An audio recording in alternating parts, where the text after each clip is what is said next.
Pour vous faire comprendre ce qu'est un nombre dérivé, je vais faire une analogie. Je veux mesurer la vitesse d'une voiture. J'ai un chronomètre et j'ai des repères qui me donnent les distances sur la route. Pour mesurer la vitesse d'une voiture qui roule à vitesse constante, il faut que je mesure le temps que met la voiture pour parcourir la distance entre deux points. Si par exemple la voiture met 1 minute pour parcourir 1 km, cela signifie qu'elle roule à une vitesse de 1 km par minute, ou converti en km/h à 60 km/h. Si maintenant la voiture ne roule pas à une vitesse constante, quand je vais mesurer sa vitesse, ce sera à un moment donné, donc à une vitesse qui est dite instantanée. Comment je vais faire ?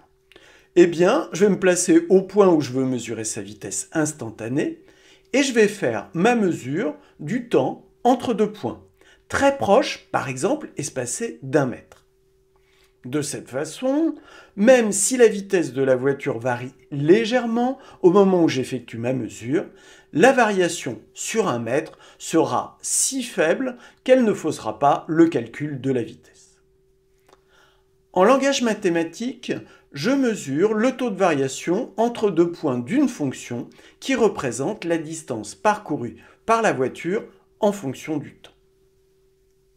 Le taux de variation entre deux points extrêmement proches s'appelle le nombre dérivé ou la dérivée en un point.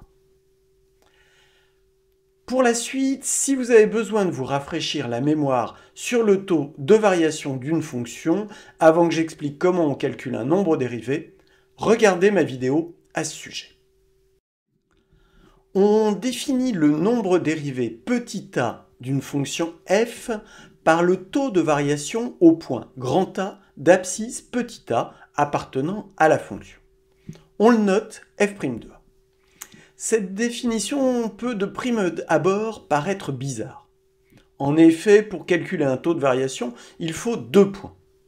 Donc calculer le taux de variation en un unique point, en fait, on ne calcule pas le taux de variation en un point, mais entre deux points tellement rapprochés que l'écart entre eux est proche de 0.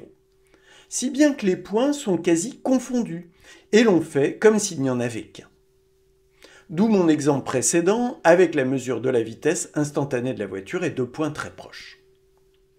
Voyons dans le cas d'une fonction à quoi cela ressemble.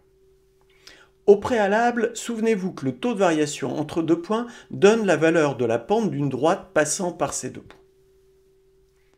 Prenons la représentation graphique d'une fonction dont je veux mesurer la dérivée au point A. Ici, la parabole d'une équation du second degré. J'agrandis mon graphique au point A. Voilà le résultat en ayant agrandi 10 fois. Un carreau fait 0,1. On constate que la courbe en ce point se redresse et commence fortement à ressembler à une droite. J'agrandis encore 10 fois, ce qui fait au total un agrandissement de 100. Un carreau fait maintenant 0,01. Notre courbe au point A ressemble maintenant sur cette portion complètement à une droite. J'agrandis encore énormément et tellement que ma fonction entre le point A et un autre point très proche est assimilable à une droite. Je note l'abscisse du point A, petit a. Je figure un autre point proche de A et je note petit h, la distance entre l'abscisse de A et cet autre point. Son abscisse est alors A plus H. Je reprends ma formule du taux de variation entre deux points et je remplace x indice 1 par petit a et x indice 2 par petit a plus H. Mon taux de variation entre les points est égal à f de a plus h moins f de a que divise a plus h moins a. A plus h moins a se simplifie et l'on obtient pour le taux de variation f de a plus h moins f de a sur h. Nous venons d'obtenir la formule du nombre dérivé petit a de la fonction f qui se note f' de a. H, la distance entre les abscisses des deux points étant très petite, on précise que la formule est la limite quand h tend vers 0. Cela se note lim pour limite h une flèche 0 suivie de la formule que l'on veut appliquer. Faisons maintenant ensemble un exemple mettant directement en œuvre ce que nous venons de voir. Calculons le nombre dérivé de la fonction f de x égale x au carré plus 1 au point d'abscisse petit a égale 2. Je remets à droite la formule du nombre dérivé que nous venons de voir pour que vous l'ayez sous les yeux. Pour faire ce calcul, j'ai besoin de connaître petit a, qui est la valeur de l'abscisse du point auquel nous voulons le nombre dérivé. Je l'ai dans l'énoncé C2. J'ai besoin de connaître f de a, donc f de 2. C'est un calcul classique d'image par rapport à une fonction, et dans ce cas, cela fait 5. Enfin, il me faut f de a plus h, c'est-à-dire f de 2 plus h. C'est aussi un calcul d'image où je remplace x par 2 plus h. Je développe l'identité remarquable, je réduis et j'obtiens f de 2 plus h égale h au carré plus 4h plus 5. J'ai identifié et déterminé les différentes valeurs dont j'avais besoin. Je les remplace dans l'équation du nombre dérivé et j'obtiens f' de 2 égale limite quand h tend vers 0 de h au carré plus 4h plus 5 moins 5, le tout divisé par h. Les 5 s'annulent, je factorise h au dénominateur, ce qui me donne h facteur de h plus 4 sur h. Je simplifie les h et j'obtiens que le nombre dérivé de f en 2 est égal à limite quand h tend vers 0 de h plus 4. h tend vers 0, il est insignifiant par rapport à 4. f' de 2 est égal à 4. Si vous vous demandez pourquoi j'ai attendu la fin du calcul pour remplacer h par 0, c'est parce que tant que j'ai des équations avec h au numérateur et au dénominateur, je ne peux pas déterminer le résultat. C'est pourquoi il faut d'abord simplifier l'expression jusqu'à n'avoir plus que h au numérateur. Je peux vérifier graphiquement mes calculs en affichant la courbe représentative de f. Je constate que l'image de 2 est bien 5 et qu'une droite avec une pente de 4 au point de coordonnées 2, 5 est bien la tangente à c de f en ce point. Mon résultat est bon, le nombre dérivé de f de x au point d'abscisse 2, f' de 2, est égal à 4.